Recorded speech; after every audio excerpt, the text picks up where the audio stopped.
Hey guys, welcome back to my channel. So today might be a little bit of a specific video, right? But I'm hoping it reaches the people that will actually benefit from this video. You know, you really want something, but you're also simultaneously scared of it, or scared of doing the things that it's required to get there. And so then it's uncomfortable. So you're like doubting if this thing is something that you really want because it's so uncomfortable to actually do it and get it. And you're thinking, well, shouldn't I be enjoying this? Isn't this the road to my dream life? Why am I scared? Why am I uncomfortable? Why am I doubting myself all the time? Shouldn't I be certain and confident because this is what I want?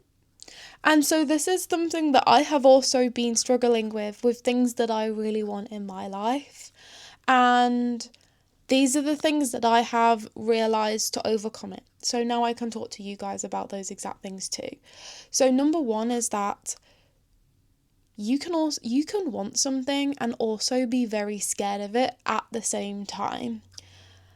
The rubber band theory is a very known psychological phenomenon where you have your current identity and what you can currently hold energetically, physically, without being dysregulated and feeling uncomfortable.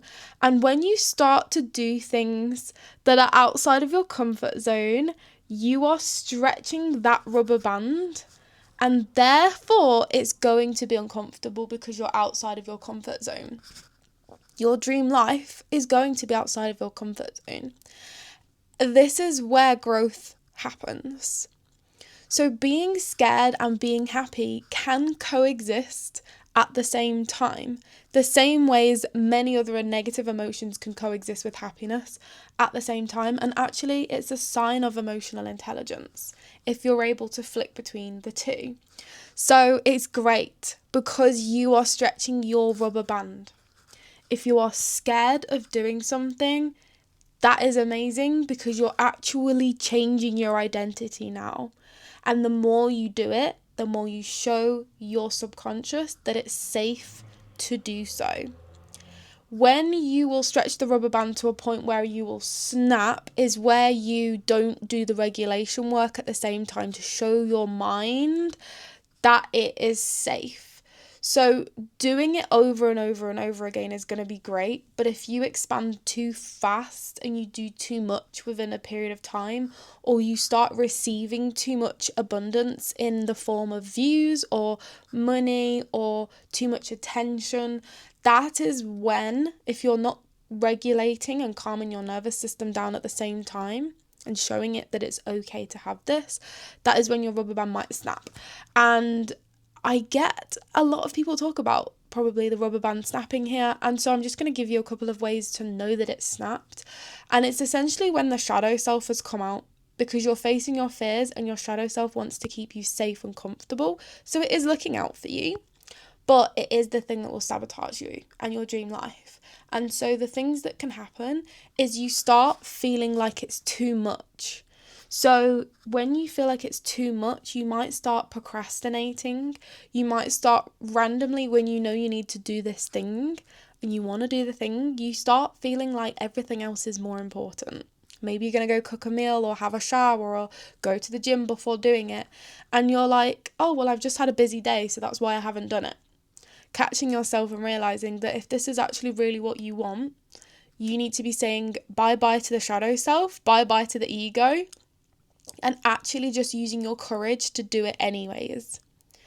And sit down with yourself and say, okay, if I really want this, then this is the number one priority for my day.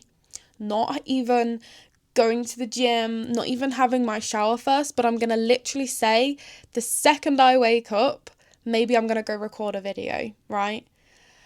However you want to structure your day to make sure that that is your priority and there's no ego and there's no shadow at play. So this brings me on to number 2, and that is that excitement can also be dysregulation. So it's not always feeling ecstatic and over the moon about this thing isn't always a good thing. Neutral to happiness is a good thing. So when you're saying to yourself, oh, wait, shouldn't I be super happy that I'm doing this? Shouldn't it feel amazing doing it? Yes, but you don't need to literally be shaking with excitement and ecstatic emotion in order for you to be stretching that rubber band. In fact, calmness, the closest you can find to just blissful calmness, so like a happy, high vibrational calmness, not to the point where you're literally meditating and you don't even feel like talking, but just a happy, blissful, relaxed calmness is going to be what you're aiming for. And a great way to get into that state, if you're doing something that's dysregulating you, is to just do a really quick meditation. Not again to the point where you're falling asleep, but just literally to get you back into the beta brainwave state. Or counting down from 30 seconds, or doing a minute of box breathing, are all things that are going to bring you into the calm, happy, regulated state, not excitement. So if you're constantly excited and ecstatic, and you know when people say that they've got butterflies in their stomach, it's also anxiety at the same time. Or mainly mostly anxiety, but people don't know the difference. So that's not always good. And if you're feeling anxiety, it can make you feel like you're really excited, when really what you're looking for is calm and feeling safe. So, you know, when people are like, oh my God, they give me butterflies when meeting new people, yes, it's okay to be anxious around someone, but it's even better to feel safe around them. So that's number 2. Neutral happiness is actually the goal. And number 3, if you feel accomplished and good after doing the thing, that's all you need to know. So if actually doing it, you're getting into the flow and you're okay, but beforehand you're really nervous and you're like uncomfortable and you're not really looking forward to it, but then as you get into it, you sort of get into the flow state, and then afterwards you feel really good, like you feel accomplished, that is literally everything you need to know. You are on the right track. You're going after an aligned goal. If you kind of feel a bit empty afterwards, or you still feel really dysregulated, then that can be a sign that it's not really for you, or that you've just got more work to work on in order to step into that dream life. But feeling good afterwards is amazing. I made a video before where I was on about how to stay motivated when going after your dream life. And one of the points in there is that the motivation actually comes whilst you're doing something. So a lot of the time when you're thinking, I'm not motivated to do it, maybe I should do it another day when I'm feeling a little bit more excited to do it and I'm more in the mood, it's usually because the motivation doesn't just come straight away. Literally, my business, multiple businesses over the years, I've never actually felt like super ecstatic to actually start doing the tasks that need to be done for the day, like the needle moving activities. In fact, I've kind of not wanted to start the day almost a lot of the time, and then when you start doing it and you start coming up with the ideas, the content ideas, the product ideas, for example, that's when you start to actually get excited. So start planning it, and then the excitement and the motivation will actually come whilst you're doing it. And even during, for instance, a YouTube video, for me, I get into the flow state and I feel so good when I'm in the flow state, like I'm literally in it right now. And then afterwards I'll feel really good about doing the YouTube video and I'll feel really accomplished. So even if I was on a day where I don't feel that motivated, I know that you just need to just get it done and start doing it, essentially. Use a bit of your discipline and that masculine energy side of working to get it done. And then you'll feel so in the flow and in the feminine once you've got that doing out of the way. And then you can just exist and go in the flow state and do what you love. And afterwards, it's going to feel so good. So that is another way of knowing that actually you do want it, even if you're scared of it. And yes, they can coexist at the same time. But just to finish the video, I know it's a very quick one today, but actually let's just go over a couple of things to actually double check if it's an authentic desire or not. So I'm going to bring up a couple of questions here So you can check in with yourselves on if this desire is actually authentic or not. Because if you're still at the end of this video and you're thinking, I am still a little bit on the edge, because do I actually want this or not? I do feel scared of doing it. I don't really get that much enjoyment out of it, but maybe I'm just that expanded. Here's some extra journal questions for you to reflect on to know if this is an authentic desire or not. Number 1 is, where did this desire come from? Think back to what inspired you to do and want this thing. Where did it come from?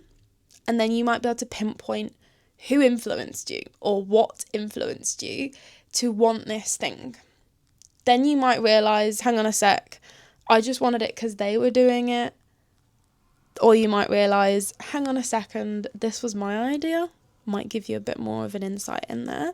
Number 2 is, would I still want this if no one knew I had it or was doing it? Would I still want it? Would I still go for it if no one knew? So something for me is that actually, if I was to reflect on, let's say the obvious one, this YouTube channel, no one knows I even have it anyways, really. My very close, my best friend, my fiance knows I have it. And honestly, probably like one other person maybe knows that a couple of people know this channel exists for me. No one else knows, because it's not something I actually even want to tell people about, to be honest with you.